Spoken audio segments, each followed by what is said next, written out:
Sir 1881ರಿಂದ 1931ವರೆಗೂ ಒಂದು survey ಆಗ್ತಿದೆ, ಜಾತಿ ಗಣತಿ ಸರ್ವೆ ಆಗ್ತಿತ್ತು. ಆವಾಗ 27 ಕೋಟಿ ಜನ ಇದ್ದರು. ಆವಾಗ ಎಷ್ಟು ಜನ ಇದ್ದರು? OBC 52% ಇದ್ದರು. ಇವತ್ತು ನಾವು ಯಾವ ಇಸ್ವಿಲಿದ್ದೀವಿ? ಇವತ್ತು ಎಷ್ಟು ಜನಸಂಖ್ಯೆ ಇದೆ?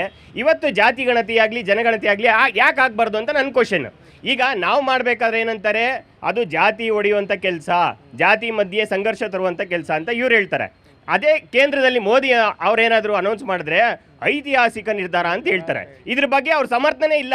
ಅವರು 6 ಕೊಟ್ಟೆ ಅತ್ತೆ ಕಡೆ, 3 ಕೊಟ್ಟರೆ ಸೊಸೆ ಕಡೆ ಅಂತ, ಆ ಕಡೆ ಒಂದು ಈ ಕಡೆ ಒಂದು, ಅವರು ತ್ರಿಶಂಕು ಸ್ಥಿತಿಲಿದ್ದಾರೆ. ಯಾವಾಗೂ ಬಿಜೆಪಿ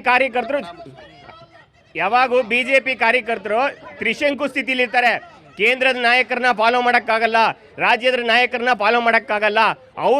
ಅವ್ರ ಹಿತಾಸಕ್ತಿಯಿಂದ ಒಬ್ಬ ಸಾಮಾನ್ಯ ನಾಗರಿಕರಾಗಿ ಅವ್ರ ಮನಸ್ಥಿತಿ ಏನು ಬಂತು ಅದು ಹೇಳೋಕ್ಕೆ ಅವ್ರಿಗೆ ಸ್ವಾತಂತ್ರ್ಯ ಇಲ್ಲ.